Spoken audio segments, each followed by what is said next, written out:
There's a certain kind of game that comes out of nowhere and hits harder than expected, not just with gameplay, but with meaning. Hellclock is one of those. On the surface, it looks like a stylish top-down action roguelite, fast combat, build variety, waves of undead enemies. But underneath that, there's something rare, a game willing to confront the ghosts of history head-on. Set during the real events of the Canudos massacre in 19th century Brazil, Hellclock blends political trauma with myth, folklore, and raw action. You play as Pajeú, a warrior on a mission to rescue the soul of the counselor, a fallen leader whose death signaled the brutal end of a community that stood up against the rise of the Brazilian Republic. The cost? 25,000 lives. That's the backdrop and the heart of the game. But this isn't a history lesson wrapped in combat. It's a fierce, fluid roguelite with soul. Every descent into the hellish timeline reshapes the battlefield, warping time and mutating the enemies. You're not just fighting zombies or demons, you're battling corrupted echoes of the past, soldiers, symbols, nightmares drawn from a country's buried scars. And every second matters. Time isn't just a mechanic in Hellclock, it's a presence, a weight. The longer you stay alive, the more powerful you become. Yes, but also the more the world bends around you. The clock is always ticking, pushing you to go deeper, make harder choices, and commit to your build.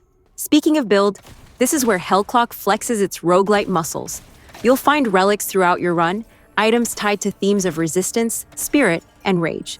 Combine them into devastating synergies, then stack on blessings, each offering wildly different perks and playstyles. One run might turn you into a fast-striking blur, slicing through crowds with knives and righteous speed. Another might see you wielding the great bell of Canudos, sending out massive shockwaves that echo like church bells on Judgment Day. Then there's the sidearm, simple but crucial. You'll use it not just for damage, but for space control and survival. Hellclock constantly plays with rhythm between melee and ranged, offense and evasion. It keeps you moving, thinking, adapting, and that's the beauty of it. The game feels personal, responsive. You're not just pressing buttons, you're committing to a cause. You feel Pajeú's grief, his fury, his refusal to let the counselor's spirit be lost to the void. It makes every death sting a little more, every win feel earned. But Hellclock isn't all punishment. It's flexible. If you're here for the story, for the message, for the journey, you can flip on relaxed mode and experience the full campaign without time pressure. If you want the heat cranked up, hardcore mode strips away your safety net. It's all about choice. And once you finish the 3-act campaign, that's where endgame ascension kicks in. This isn't a one-and-done experience. You'll enter Hell mode, stacking modifiers called penances to tailor brutal challenges, complete promised tasks, and you'll earn divine upgrades through the constellation system. Essentially god-tier power-ups that feel earned, not handed to you. There's even more layered in here, small touches that hit hard if you know what to look for. Environmental design that echoes Brazil's geography and architecture. Visual storytelling that never pulls you out with exposition, but lets you feel the tension between past and present, myth and reality. And that's what sets Hellclock apart. It's not just another roguelite in the crowd. It's a protest in motion, a digital memorial, a way of saying, this happened, and it matters. Too often, games sidestep history, or worse, they romanticize it. Hellclock doesn't do either. It lets you live through it, rage through it, and maybe, in the process, reclaim something. So if you're looking for your next roguelite fix, but want more than just dopamine and dailies, this is worth your time. It's bold, unflinching, and fiercely creative. Hellclock turns grief into gameplay, revolution into roguelike, and by the time the final boss falls, you might find that you've not only leveled up your build, but your awareness too.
voice. You all a badger?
For the love of the Holy Christ, deliver me from this place!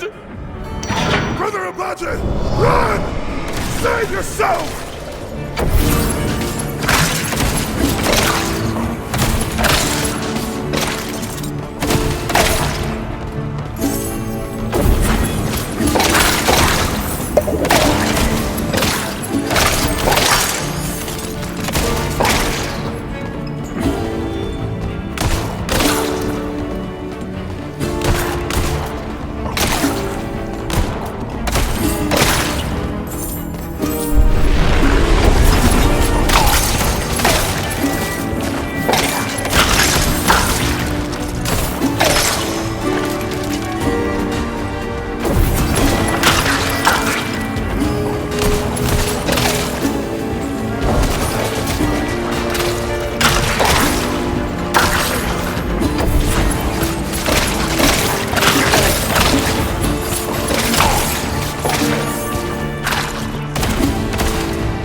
that rotten being who imprisoned Abade may be.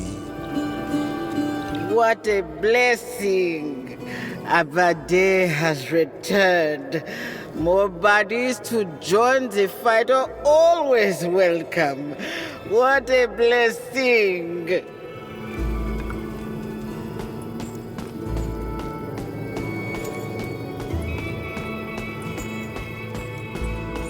Pajeú, thanks be to the good Lord that you appeared. How in the hell did you end up in that cage? The merchant from Juazeru deceives our people, withholding what rightfully belonged to us.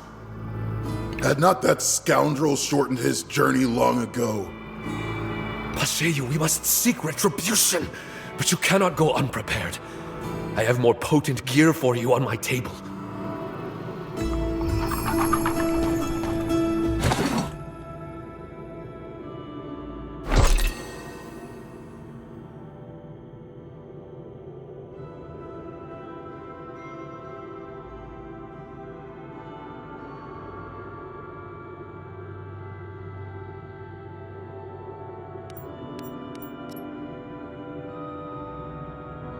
Now I reckon you are prepared.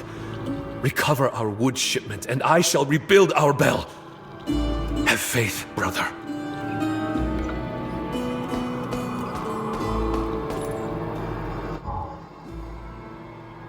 Even the counselor's house suffered from...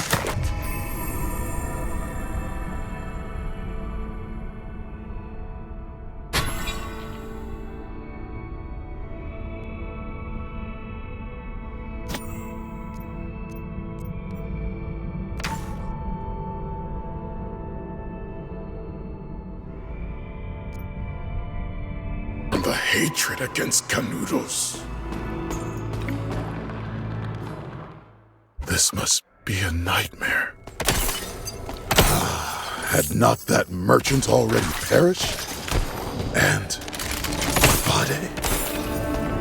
I know not if this be the work of forces from above or below.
My prayers for the redemption of Canudos. Could it be that the good Lord has granted me a chance for vengeance? If my prayers were heard, then those filthy generals shall not escape my wrath.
faint here.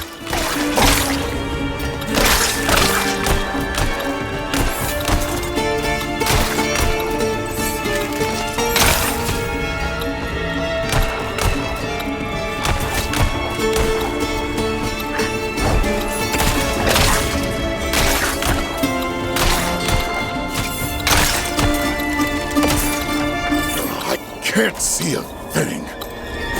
Need to hurry up.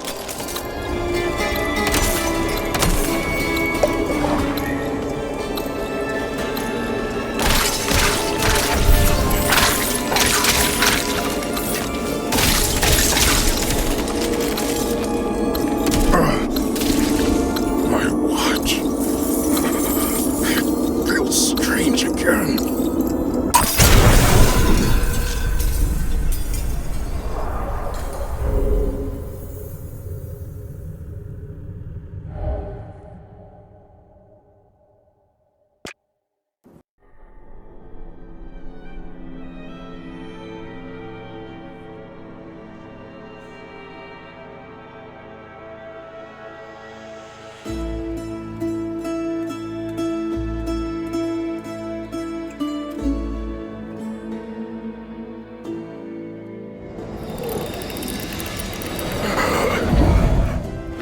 Back here once again. Why the long face, boy? What troubles you? When I walk amongst the shadows, my sight begins to fade. Until the watch brings me back. This ain't God's making, surely. Nothing here is.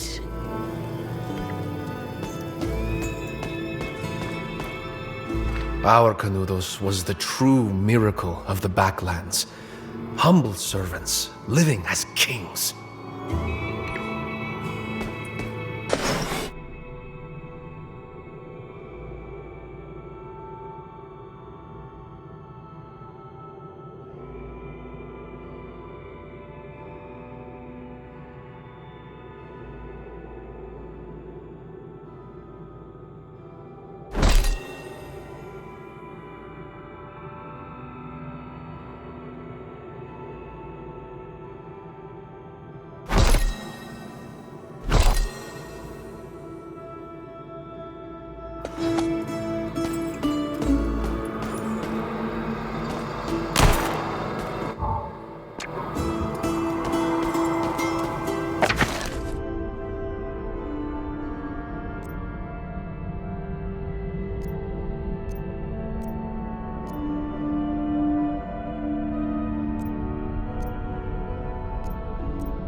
Let them call our homes shoddy. At least in Canudos, we have a home.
be lighter on my feet.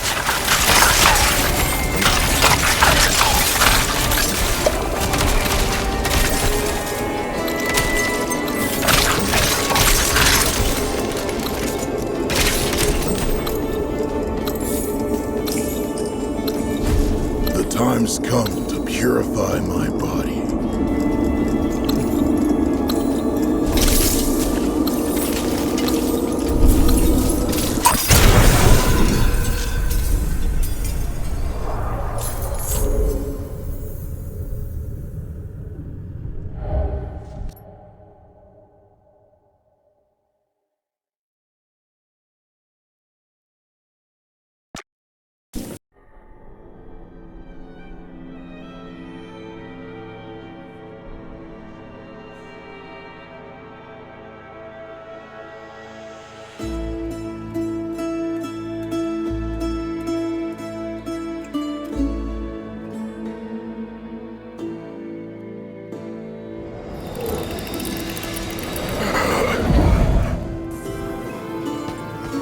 Three years without a single drop of rain.